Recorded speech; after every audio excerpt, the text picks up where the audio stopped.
Hello YouTube, nice to see you. Also, my disclaimer, this is my only channel, my only public channel that I communicate with the world. I don't have any paid channel and I never had any paid channel. And if you see something like this that claims to be me, that uses pictures, my voice, the videos I take here, put here, please report it or ignore it. It's not me.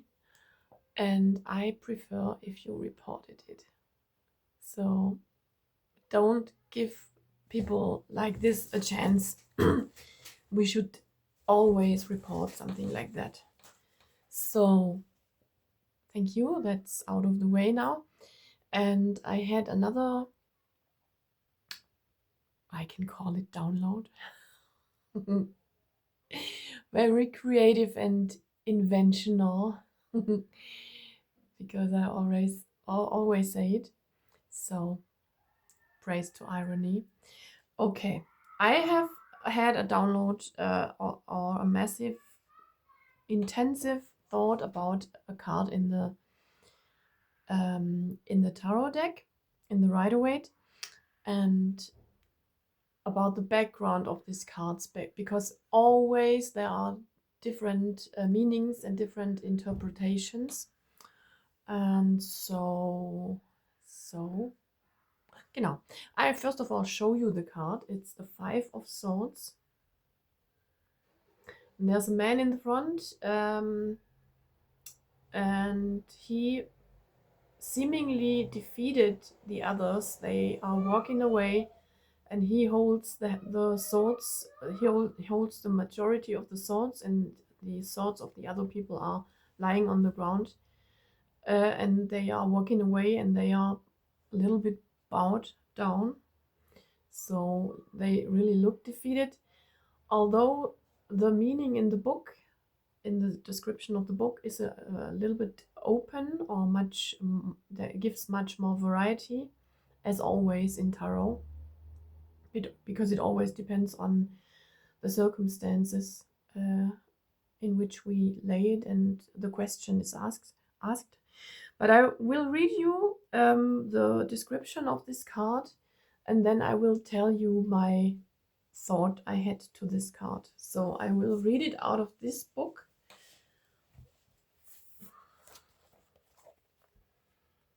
And it's written by Liz Dean.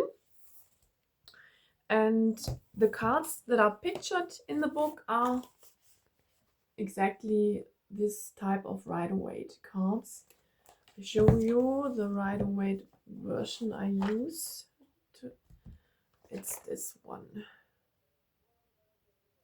Okay, so I will read it for you. Understanding the Five of Swords. The Five of Swords shows a young man holding three swords. I will hold it to you so you can picture this. Holding three swords, two hoisted proudly at his shoulder and one held downward by the hilt, as if to stake his territory. Two swords are cast down on the beach, surrendered by the retreating figures. Rather than having dignity in victory, however, the young man appears to be grinning, perhaps taking sadistic pleasures in his opponent's defeat. The defeated figures have their backs to us, unable to face their challenger again, and the one on the right has his hands to his face in shame. I guess you can see this. The clouds tell the story of the conflict that has just ended. They are grey and slashed like torn fabric. The youth wears red for energy and vitality, and green, the color of nature. First, this tells us about his personality. Red reflects his energy and ego, and green his sense of natural entitlement. Not just to take his challengers' weapons, but to enjoy their humiliation. The green can also symbolize his greenness in the ways of the world. He is yet to learn the karmic lessons of what goes around comes around. Second, if we see ourselves as the victims, we can interpret the red and green as symbols of growth and the wisdom gained from the experience of conflict.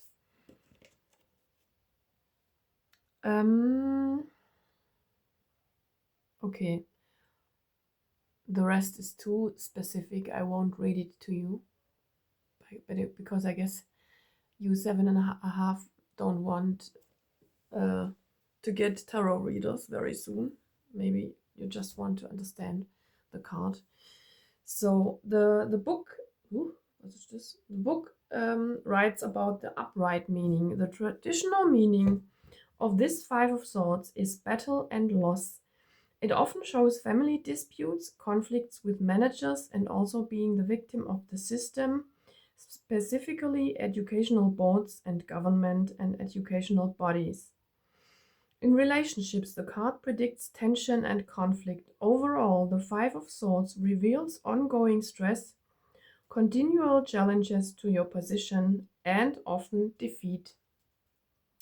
However, this disruptive Five of Swords manifests for you. The overriding message is that all is not lost. You may not win the battle, but you can recover and walk away with your self-respect, provided you make a gracious exit at the right time. There's danger here that you continue the fight even when the battle is over. Regardless of the provocation, deal with your anger and disappointment. There's a saying, it's all over, bar the shouting. Don't keep shouting too much longer or hope to revisit the situation or relationship. It's done. Okay, I'll show you from near. And what I had as a thought, so there are pictured both sides. You can interpret it as you took the victory and now you are tempted to brag about it. Like we are always tempted to be like, haha, we defeated the other. And the other version they interpret here is that you also had to take a loss, in maybe a partial loss, not the whole picture, but you had to take a partial loss, and that you can still have hope when you handle the situation right, correct, morally also. And it's difficult for me to say in English. When you handle it right, just put a little bit of sage. When you handle it right, and I like this sentence here. You may not win the battle, but you can recover and walk away with your self-respect, provided you make a gracious exit at the right time. So I don't know if you can say it in English, but you could ride the horse to death, the horse of victory. So you go on and brag about it and say, yeah, I defeated, yes, I defeated. Look how I defeated. Am I not great that I did it? And brag and brag and brag. This is water, by the way. Just washed my hair. Yes, you could brag and brag and brag and never ending, and indulge in this feeling of defeat, of humiliation of the other person. It's written here. red reflects his energy and ego, and green his sense of natural entitlement, not just to take his challenges weapons, but to enjoy their humiliation. And you can see it in this card. He has a big fat grin on his face. And they write about sadistic, it's a sadistic grin. And I guess this is temptation of the devil. It's allowed for us to be relieved, to feel relieved when we defeated a sort of danger or of attack. And in ourselves, we can be glad in a humble way, relieved and feel free. But the temptation that we have to avoid is to brag about it and to indulge in this feeling of humiliation. And this goes both sides, I guess, because the strife, the conflict, both sides were involved. And both sides have to learn something in this situation. And everyone has his own part to learn about this. And the challenge is to see the lesson in it and not the devilish, to give in to the devilish urge to sadistic joy, but to, as always, go within, turn the energy back to you and look, what have I learned out of this situation and what can I still learn? What was my part of the conflict? And this is for all of us.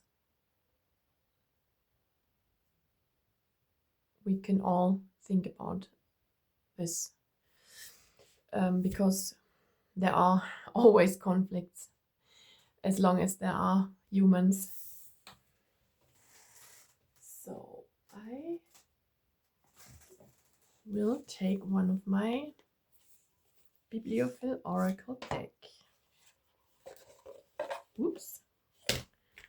I will mix it. Shuffle.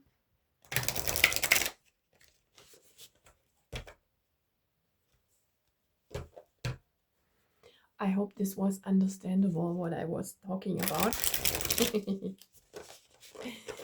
I'm improving slowly, and the for me fulfilling part is that you are learning by doing. So my English is improving. I remind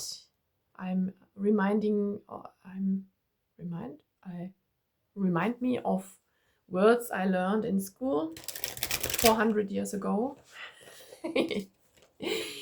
and that I had learned with contacts, with English speaking contacts also.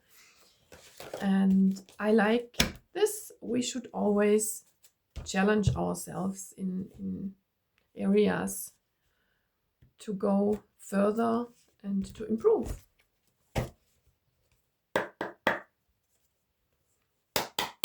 So let's see.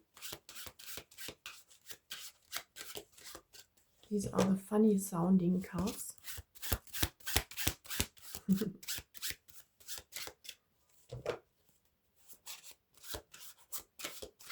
Today I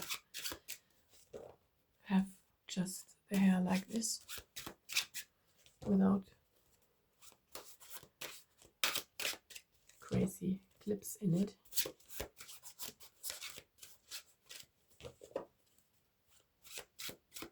What I also wanted to say, what I had as a thought right now: keep surprising yourself. keep changing, keep exploring. Oh, this was on the bottom of the deck when I started shuffling, and now it came out.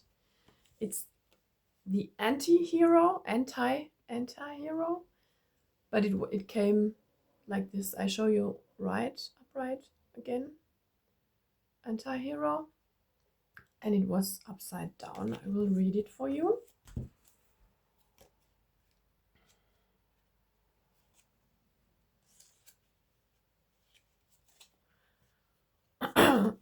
The anti-hero. Complexity, nuance, flaws. The anti-hero is flawed and complex, not totally bad, but not purely good either. This card invites you to reflect on your imperfections. You may think your flaws make you unlovable.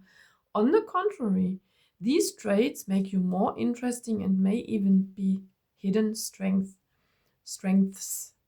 Is there something about yourself that you have deemed bad or wrong or not good enough?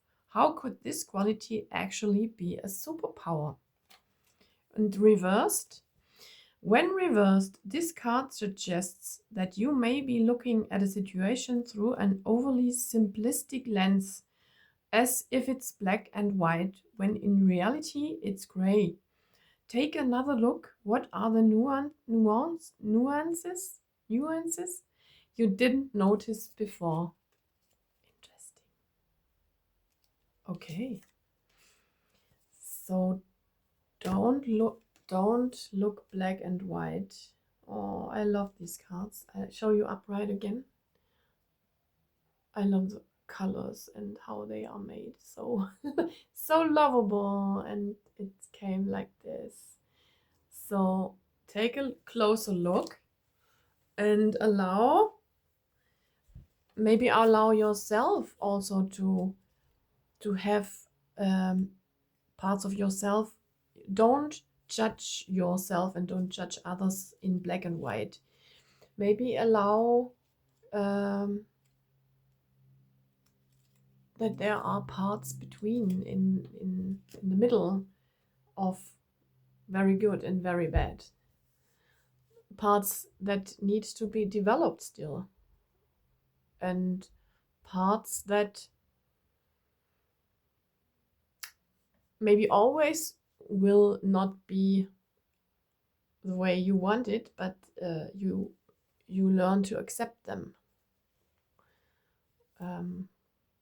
either in yourself or in others. Okay, that's what I have for today. I wish you a wonderful day. Mwah.